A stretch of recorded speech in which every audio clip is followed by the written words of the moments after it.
رسول اکرم صلی اللہ علیہ وسلم نے صحیح بخاری کی روایت سمرہ بن جندب کی روایت ہے کتاب تعبیر الرؤیا کے اندر کہ میں نے جب دیکھا ایک شخص بیٹھا تھا اور ایک شخص کے سر پہ ایک فرشتہ پتھر مار رہا تھا اور اس کو کچل رہا تھا.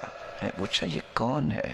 جواب ملا الذي يأخذ القرآن ويرفضه وينام عن الصلاة المكتوبة. یہ وہ ہے جس نے قرآن تو پڑھا فرض نماز کے وقت سویا ہوتا تھا. اور بزار کی روایت اور وہ روایت جو آپ عموماً سنتے ہیں کہ اثقل الصلوات علی المنافقین صلاة الفجر و صلاة العشاء، منافقوں پہ فجر اور عشاء کی نماز بھاری ہوتی ہے. اور بزار کی روایت کی میں نے بات کی الذین تتثاقلت رؤوسهم عن الصلاة، جن لوگوں کے سر نماز سے وقت بھاری ہوتے ہیں ان کے منافق ہونے کی نشانی ہے. اس لیے اقام الصلاة، جب تک نماز کی پابندی نہیں ہے آپ کو کبھی چین نہیں آئے گا، آپ کے کسی معاملے میں کبھی سکون نہیں آئے گا. یہ راز ہیں.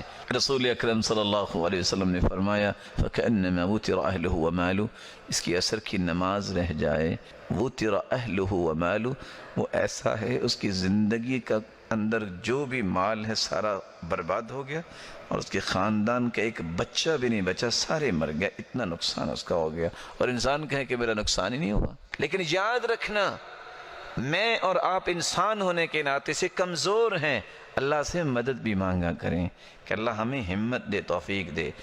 یہ شخص جو نماز کی پرواہ نہیں کرتا یہ خود سوچے اگر وہ وقت میری فلائٹ کا ہو تو میں سوؤں گا، میں نے وہاں سفر پہ جانا ہے یا میں نے کسی ہاسپٹل میں چیک اپ کروانا ہے، میں نے کسی سے پیمنٹ لینی ہے، میں نے کوئی کام کرنا ہے، اس وقت سویا تھا؟ اگر اس وقت بھی سویا ہے ہم کہیں گے یہ بیمار ہے. اگر اس وقت نظر ہی نہیں آتا، وقت پہ پہنچا ہوتا ہے بینک میں بھی، وقت پہ پہنچا ہوتا ہے شاپ پہ بھی، نوکری پہ بھی وقت پہ پہنچا ہوتا ہے کہ ڈاکٹر نے 1 مہینے کے بعد جو ہے اپوائنٹمنٹ دی ہے، اس کا مطلب یہ ہے کہ یہ قصور اس کا ہے، یہ بیماری نہیں ہے.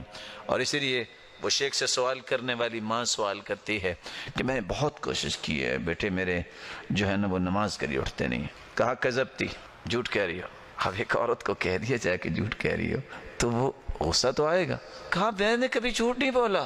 کہا یہ بتاؤ اگر آپ کے بیٹے کے کمرے میں اے سی میں آگ لگ جائے کیا کرو گی؟ قالت اجرہ بعنقی، میں اس کی گردن سے کھینچ کے باہر نکالوں گی تاکہ یہ بچ جائے. کہا دنیا کی آگ سے بچانے کے لیے گردن سے پکڑ کے کھینچو گی، جہنم کی آگ سے بچانے کے لیے کیوں نہیں کھینچتی؟ کیوں نہیں کھینچتی؟ اللہ سے دعا کیجئے اللہ ہمیں اس کام کو کرنے کی توفیق عطا فرمائے. اور یہ کام میری زندگی کا اصل مقصد ہے، یہ کوئی انوکھا کام نہیں ہے. مجھے اللہ نے پیدا ہی اس لیے کیا ہے کہ اگر میں 24 گھنٹوں میں آدھ گھنٹہ اللہ کو نہیں دے سکتا اس کا مطلب یہ ہے کہ میں اپنے آپ سے ظلم کر رہا ہوں. اور یہی بات حدیث قدسی بیان کرتی ہے تفرغ لعبادتی، میرے بندے عبادت کے لیے اپنے آپ کو فارغ کر لو، کم از کم اتنا وقت تو نکال لو. میں کیا کروں گا اس کے نتیجے میں؟ صرف عبادت نہیں، املأ یدیک رزقا، میں تیرے ہاتھوں کو رزق سے بھر دوں گا، تجھے سنبھالا نہیں جائے گا. وَأَمْلَأُ قَلْبَكَ غِنًا، میں تیرے دل کو غنا سے بھر دوں گا، تجھے کبھی فقیری کا ڈر نہیں آئے گا.